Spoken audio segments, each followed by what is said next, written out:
politics and their own vision for New York City being the driving force behind what they were going to do. And that meant knocking on doors of people who lived just blocks away but whom they had never met.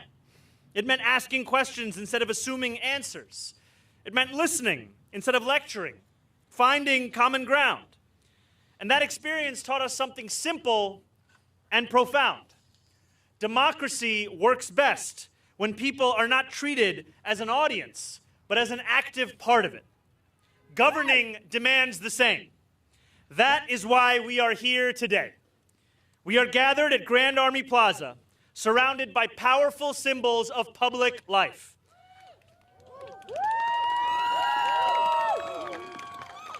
The central branch of the Brooklyn Public Library, designed like an open book, a statement that knowledge should be shared and accessible to all. The Soldiers and Sailors Arch, a Civil War monument honoring those who fought in a war waged for a new birth of freedom and the expansion of democracy itself. Prospect Park. Public space built not to be exclusive or ornamental, but to be shared. These are reminders of a belief that once guided this city, that public infrastructure should be generous, beautiful, and open. But a city is not held together by buildings alone. It is held together by trust and by whether people feel connected to the decisions that shape their life. That social infrastructure has been neglected for too long. Too often, engagement is fragmented or symbolic. Too often, people are asked for input, but never see how it shapes outcomes. Today, that changes. With the signing of this executive order, we will be establishing the Mayor's Office of Mass Engagement. A fundamental part of city government dedicated to rebuilding our social infrastructure at scale. This office, combining and reorienting the existing Community Affairs Unit, Public Engagement Unit, and other initiatives, starts from a simple premise. Working New Yorkers know what they need to thrive. Our job is to make sure government listens, consistently and with real consequence. The Office of Mass Engagement will organize participation across this city, proactively reach those that have been excluded, and ensure that public feedback is embedded directly into how we design policies, deliver services, and make decisions.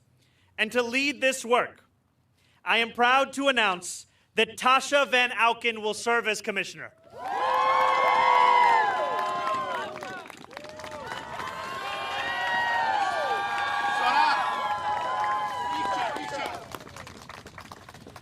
Since President Obama's first campaign in 2008 to her leadership in New York City DSA, Tasha has spent more than a decade organizing at scale, developing leadership, building trust, and helping working people turn priorities into action.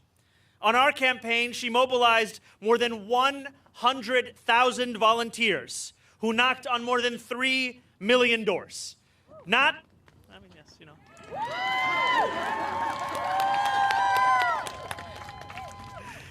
just to win an election, but to build leadership and a real sense of community across this city.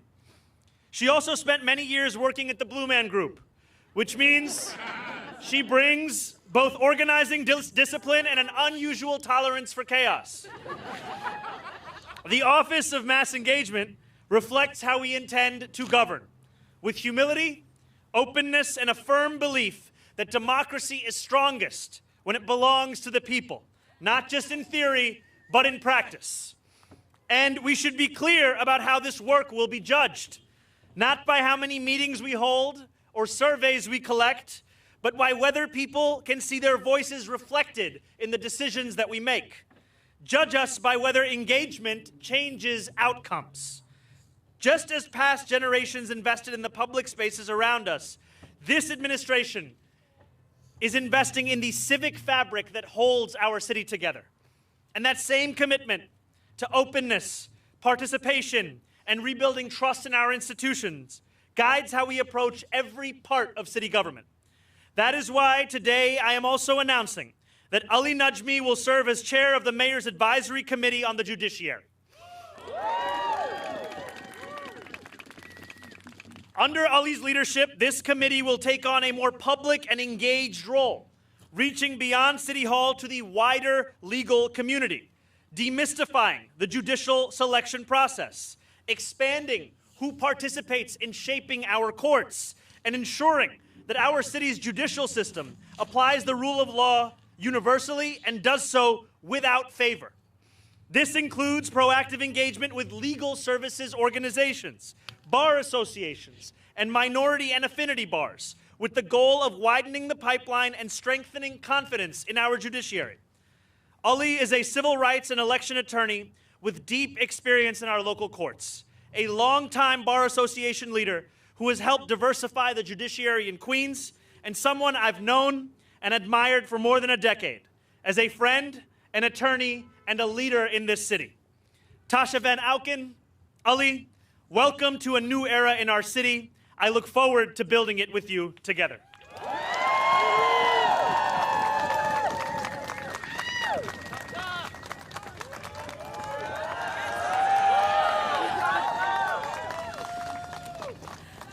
Thank you, Mr. Mayor. And thank you to everyone who's here today.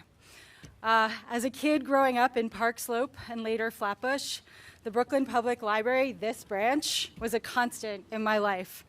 Its soaring facade and open entrance felt like an invitation, a promise that knowledge, curiosity, and possibility belonged to everyone.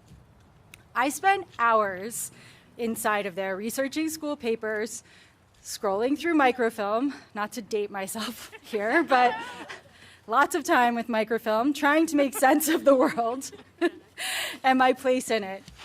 I didn't know it then, but I was learning something essential, that when public spaces are built with care and openness, they don't just serve cities, they help shape the people who move through them. That lesson deepened for me at Edward R. Murrow High School, where I was profoundly influenced by the late principal Saul Bruckner. He believed fiercely in young people and in the role public institutions can play in helping them find their voice. He taught generations of students that they mattered and that participation wasn't reserved for someone else. And yet, despite that early confidence, I spent many years trying to figure out how to engage politically in a way that felt meaningful, something that went beyond a one-off protest or a single campaign, but built power over time. That clarity started during the first presidential campaign of Barack Obama. It was there that I learned the transformative power of relationships, from learning alongside volunteer leaders to the simple but powerful act of canvassing a stranger. What I learned in 2008 stayed with me through organizing with the New York City Democratic Socialists of America and later serving in government as chief of staff to Assemblywoman Farah Souffrant-Forrest. I kept returning to the same question. How do we build participation that lasts, where people don't just show up once, but develop the confidence and the relationships to shape real outcomes? That question came into sharp focus this past year. In Mayor Mamdani's campaign, more than 100,000 volunteers knocked on over more than 3 million doors across the city. But those aren't abstract numbers. They represent millions of conversations between neighbors who might never otherwise have met. They represent relationships built, confidence gained, and civic capacity that will last beyond any single campaign. Many of those incredible volunteers and organizers are standing with us today and everywhere. You all changed New York City, and I'm so grateful to you.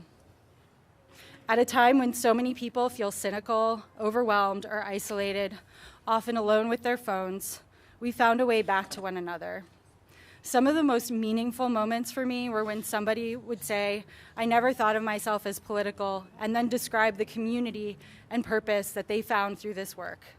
In many cases, it didn't just change how they saw politics, it changed how they saw themselves. That is what brings me to this role and to the work of the Office of Mass Engagement. The Office of Mass Engagement is about taking that ethos and making it part of how government works. It brings together public engagement efforts that have too often been siloed, streamlining them under a single coordinated office with the responsibility to make engagement meaningful across City Hall. It's about organizing participation at scale, strengthening feedback loops so public input shapes policy, and building the relationships and systems, human and digital, that make long-term co-governance possible. As commissioner, my commitment is simple and serious: to help build a government that works for all New Yorkers, invites them in, and treats their participation as consequential. A government that doesn't just ask for input, but acts on it, and one that helps New Yorkers see themselves not as spectators, but as co-creators of our shared future. I'm deeply honored to take on this responsibility. And I'm excited to build this work alongside the mayor, our partner agency, and most importantly, the people of this city. Thank you.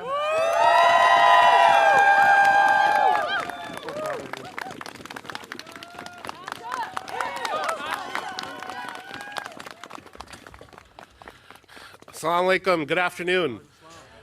Mr. Mayor, thank you for appointing me to be your chair of this advisory committee on the judiciary. As an attorney who has litigated in the courts of this city for 15 years, I know and I have seen firsthand the power that judges have on people, regular people, working people, and attorneys. And it is this committee's directive to find and recruit the best judges in the city of New York, the most qualified, the ones who understand what it means for people to appear before them in criminal court, in family court. And it is the directive of this committee to reach out to the wider legal community and to the attorneys who have toiled for indigent legal services, for the attorneys who have represented families, who have represented parents and children in family court, who have dedicated their life to making this city and this state a more just place. To those attorneys, I want to tell you that you have an opportunity to also become a judge, and that this committee will reach out to every nook and cranny of this legal community to encourage that we have the best, most robust, diverse applicant pool for the judiciary. Mr. Mayor, thank you for entrusting me with this service.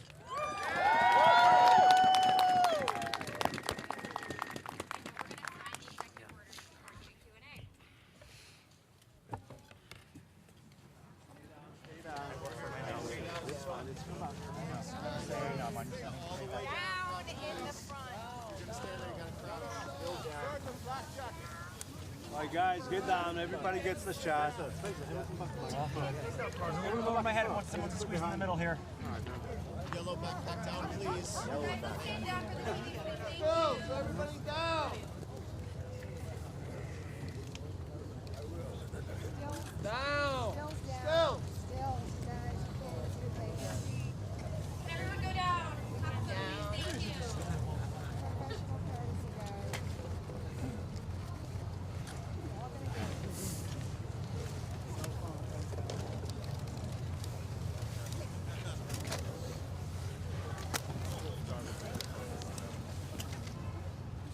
Go.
You okay back there?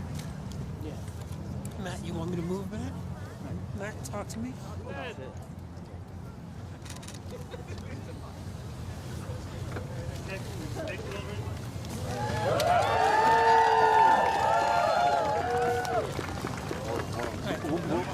Guys, we need to step back. Thank you. Come back to the Can you have him hold the paper, please? Yes, yes. Oh, he's gonna hold the paper. My knees aren't good. No, I'm not good. Here, grab And let's just do one still picture in the middle if possible. Can you hold the legislation? One still Mayor, picture. can you hold the legislation? Thank you. Here we go. One display, please. Everybody, here we go, guys. Down the middle, please. Thank you so much. Thank you. Down the middle. 4 TVs in the back. Great, thank you guys. All right, now we're gonna take questions. You can take 10 steps back, please. Thank you. Back, everyone, please. Back. Behind your stances. Watch your back, too. Get back. Don't sit on him. Handicap. I'm sitting. Give me a second. I'm an old man. We're start with on about the 2 officers. All right, just before we start on topics, if we can have one last round of applause for Tasha Van Auken and Ali Najmi.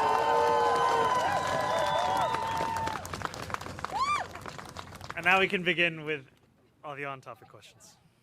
Mr. Mayor, how are you doing? How's it going? Good. A little colder than I thought, so I'm going to put the gloves on for a second. Real leather or I have 2 questions. vegan? Can I do an on-topic after? I'm not going to sit Yeah, my go ahead. So the on-topic is about the office, the new engagement office. Obviously, Tasha, you worked a lot on the campaign side, and it's like that's separate from government, separate C4, that's kind of market the volunteer force. Can you explain what are like the legal differences in what you're going to do and what that group and your work before? Like, how do they differ? And then I had a follow-up. So I'll just speak a little bit to it, and if you want to add anything, feel free. You know, the work of civic engagement has existed before. Today it has been a part of city government. However, it has often been siloed in different parts of city government infrastructure, sometimes under different offices, sometimes through different initiatives. Part of the intent of this executive order is not just to create a new office of mass engagement, but also to cohere all of the work that is already being done into one place, so that we can ensure that it's not duplicative, and it's actually fulfilling its intent. And then the other part of this is to transform what government deems to be acceptable when it comes to public engagement and outreach. Oftentimes, the outreach and engagement of city government is done with an intention to justify a decision that's already been taken. The point of this office is, however, to make decisions with a large part being what the public actually thinks about those decisions. And I can think of no one better than this New Yorker to my left, who fundamentally reshaped what so many across the city, including myself, thought was possible in terms of the engagement in a citywide race to bring more than 100,000 people out to knock on doors and make phone calls. Do you want to add anything? You can always feel free. Sounds good. So what's the budget for this new office? And then also, is this, I know today is just day 2, but is this also a way to ensure that you are able to keep everybody engaged so you can get reelected again? I have to tell you, this is done with the intention of delivering for New Yorkers today, delivering for New Yorkers every single day. And I think what is so critical is that we have an opportunity in this moment where New Yorkers are allowing themselves to believe in the possibility of city government once again. That is not a belief that will sustain itself in the absence of action, in the absence of actually delivering for them. And so it is right now, in a moment like this, where we need to institute this kind of an office, this kind of an approach. And I would also say there is a through line between the actions taken to establish this new office and also the appointment of Ali Najmi in leading the recruitment and outreach efforts for our judicial system. Because too often, the ability for a New Yorker to become a judge has been determined by who they know as opposed to the work that they do. And what Ali is going to bring forth is a newfound focus on ensuring that not only does our judicial system reflect the city that it serves, but also that it reflects a commitment to excellence and an application of the law in a universal manner. How many employees? Will they be civil service or will they be appointees? There are a number of employees within this office that are already working for the city within previously existing offices, and then the specifics of how it will expand beyond that is something that we will be sharing later. talking to Sal Albanese this morning, and he said one of your best qualities is you're a really good listener. That's very kind of him. With respect to this new agency, can you give us an example of a time where you spoke to the public or a group of stakeholders and it made you change your mind on a certain policy or issue? You know, a few years ago, I was an assembly member conducting a number of meetings on the MTA. My chief of staff, L. Bisgard Church, and I were looking to put together a campaign in Albany that would look to fix the MTA. And so we had meetings with journalists, meetings with policy experts, meetings with MTA officials themselves. It was actually an MTA official who told me in one of those meetings that if you really cared about equity, you would focus more on the bus. And it was soon after in a meeting that I had with a friend of mine, Alicia Singh, who brought up the fact that in order to deliver not only in terms of economic relief, but also in terms of public safety, this would mean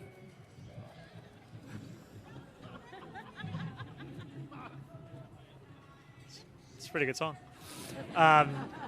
This would mean also making buses free.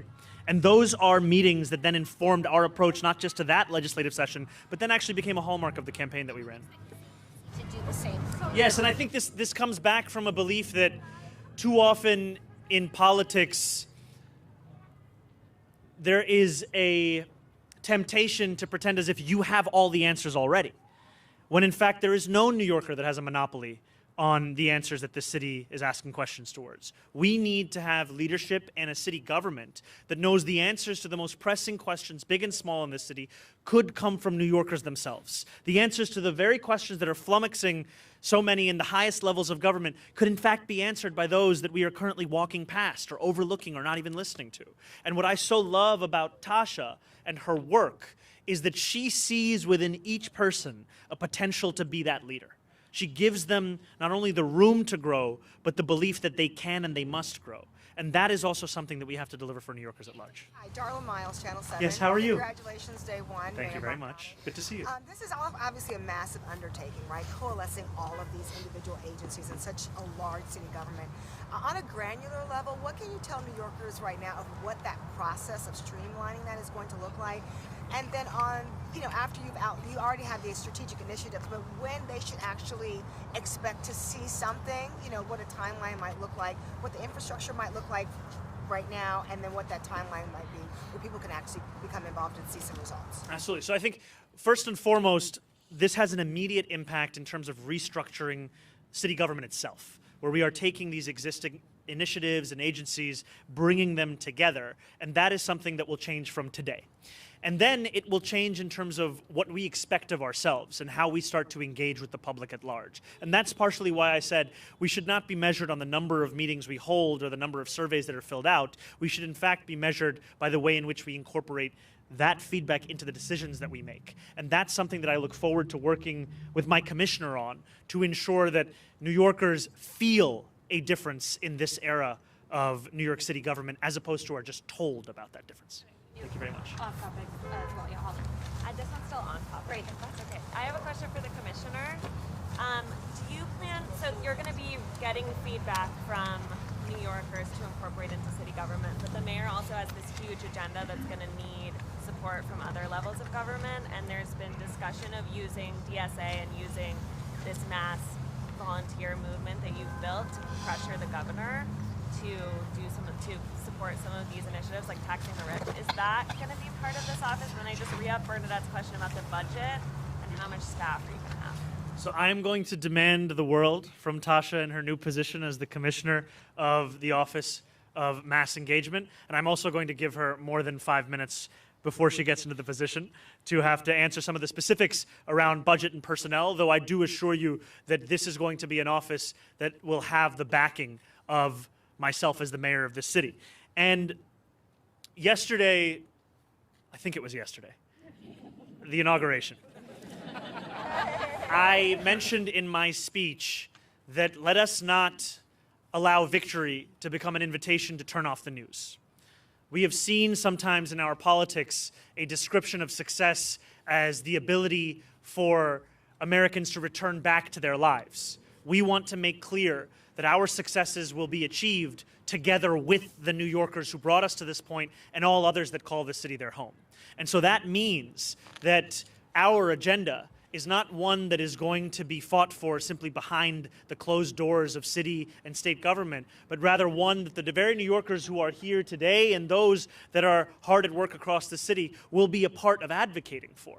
Because it is those New Yorkers that actually determined this agenda in the first place. And it is those New Yorkers who will be alongside us as we not only fight for this, but win this. Hi, Mr. Najmi.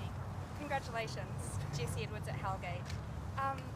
I would like to know what are you looking to do in this position that you couldn't do from the Queen's Committee position? Thank you. Actually, I was never in Queens and in other counties. There's an elected process, and here with the Mayor's Committee as chair, we will have the ability to recruit from people citywide and affect courts citywide, criminal court and family court. And what we will be able to do is have a system that's in place that will judge people on the merits of their experience, their qualifications, their commitment to public service, and we will be able to appoint many, many judges. And to have that breadth and that reach citywide is very different. What's most broken about the system right now? Not enough people know about this system. Not enough people know about the Mayor's Advisory Committee on the Judiciary, how to apply, and not enough people historically have had confidence that if you were not the well-connected or you were connected to a judge already, that you could be a judge. But in fact, in this administration, the people who never thought they could be a judge but deserve to be one will finally have that chance. Hi, good afternoon. Mr. Mamdani. Good afternoon.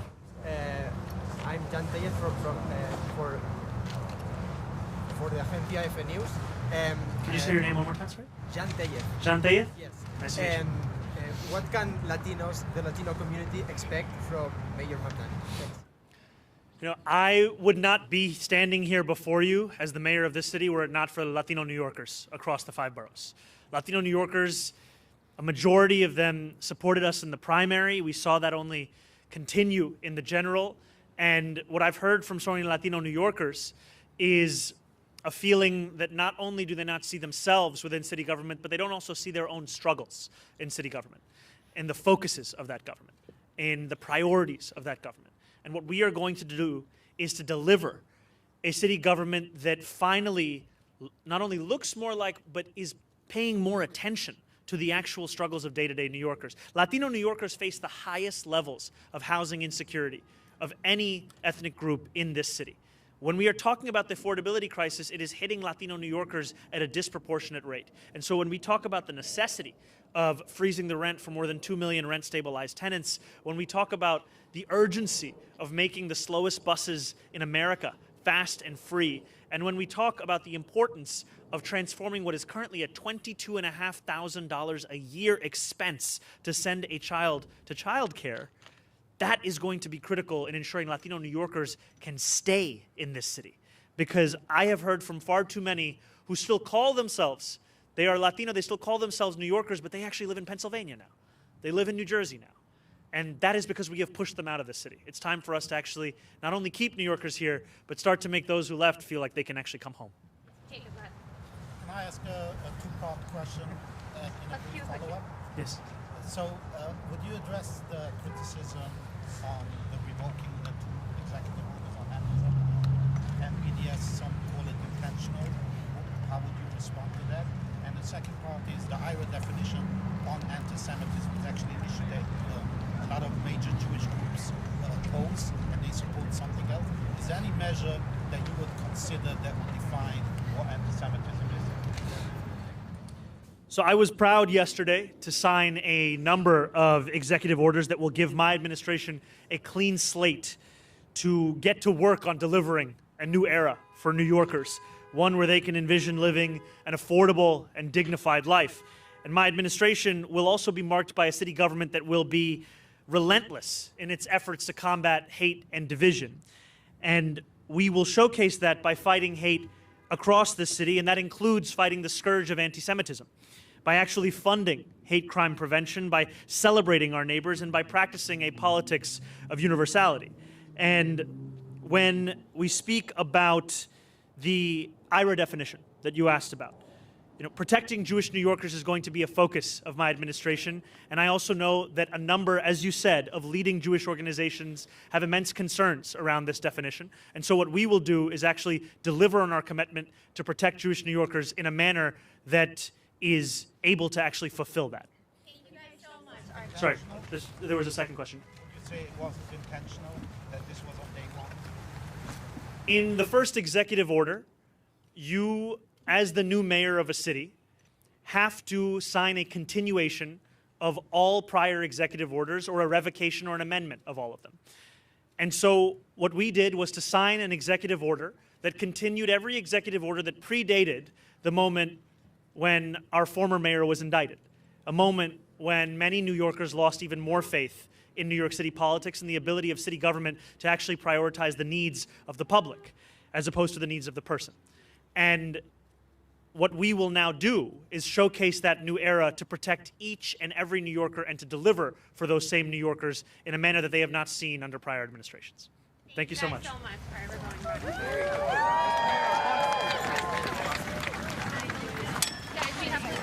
I'm driving miles away. Dora. Guys, we have to keep a little bit of space. Thank you. I'm sorry.